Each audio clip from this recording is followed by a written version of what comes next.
Good morning. Thank you. Busy today, I see. Okay, great. So yeah, my name is Mark Bawtree. I'm the CEO and co-founder of SEKAI. A bit of my background is basically that I've been in Asia for 21 years. Last year I was in North America, and now I'm back in Europe, where I was originally from the UK. So Europe, UK isn't technically Europe, but we consider it the same. So my talk today is about from frustration to framework. So one of the big things that I started off was, I think I'm going to start this at the consulting phase. So I joined a consulting group doing sustainability consulting. So my background is very much in cutting-edge energy systems. So hydrogen fuel cells, waste-to-energy management systems, battery storage systems, and I actually set up my own. And before this, I had my own engineering, procurement, and construction company doing solar systems, where we actually were combining hydrogen fuel cells, batteries, and solar together for telco sites, for 100% green telco sites. Anyway, got into the sustainability consulting because the consulting company wanted to get into energy. And so basically doing green building certifications, LEED, WELL, things like that. And then also set up their energy tracking systems and got into sustainable materials, built out their teams along those ways. But what I started to notice with this particular business was the fact that every time we did a new certification, we were collecting data and collecting information from every single project from scratch. Basically starting each of the different systems, each of the different projects, collecting that information, spent a huge amount of time. So we averaged around 110 hours per LEED certification to actually develop, to actually do a certificate, or 110 man days to do the certifications. But what we were finding was that all the information was coming from lots of different areas, and we were centralizing that and putting it in. And this was all done manually. And so how to scale that? When the clients were coming to us, the first year they said, right, we got 10 projects. The next year they said 20. Then the year after that, they said 50. And the year after that, they were looking at 100, 200. So how do you do that if you've got so much manual work? So I started looking at different technologies and trying to understand how we could utilize technology to be able to streamline this whole process. So from a consulting point, you're moving that less valuable work to more focusing on the value add work that you're doing around the consulting piece, and really trying to get those details together. And then the other benefit is also looking at how we can improve the quality of the data as well that's coming through, so that we're making sure that the information we're getting is accurate, is correct, because a lot of this stuff was just being written down by people in buildings onto pieces of paper, then transferred to Excel, and then transferred into an ERP system, which is then transferred to you. So the amount of opportunities for failure or points of failure was massive to be able to do that. So what I got into was I started looking at digital twins and looking at how 3D models could be able to present this to their clients.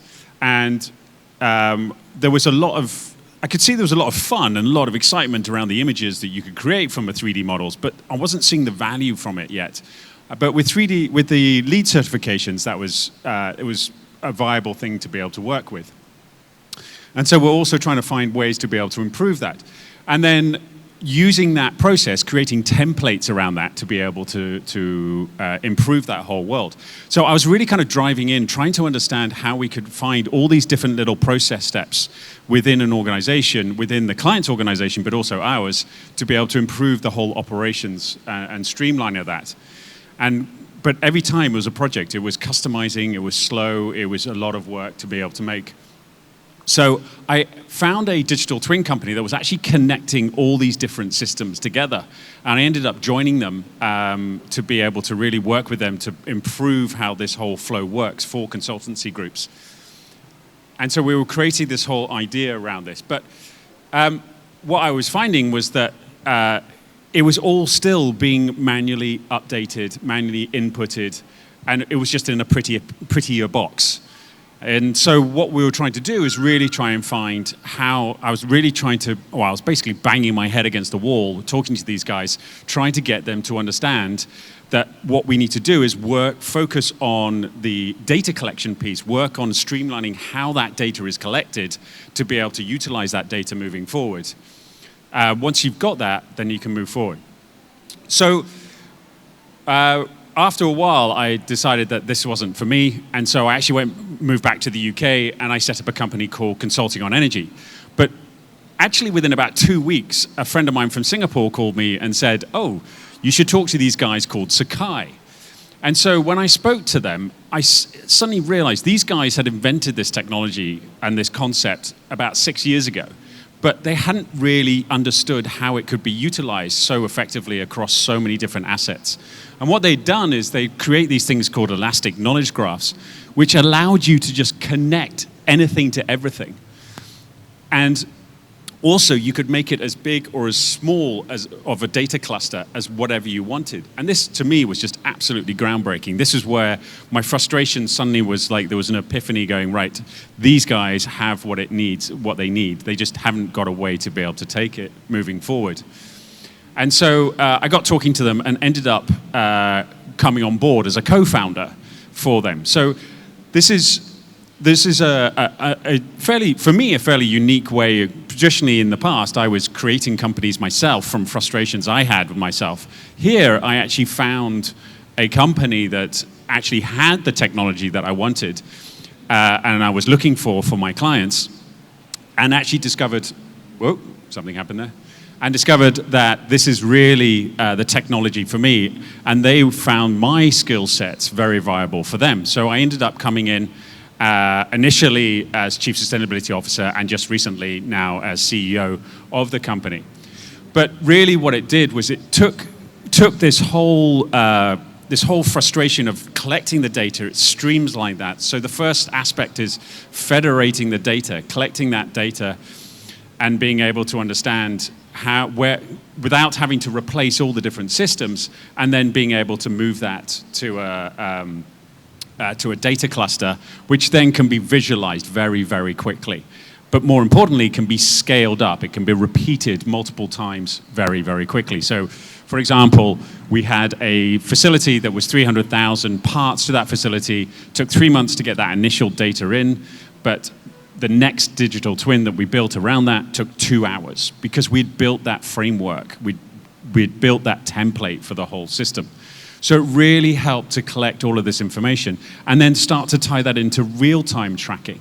Because the big problem we have with digitalization is the fact that for you as a person, you look at, say, this microphone, for example, this is a single physical asset.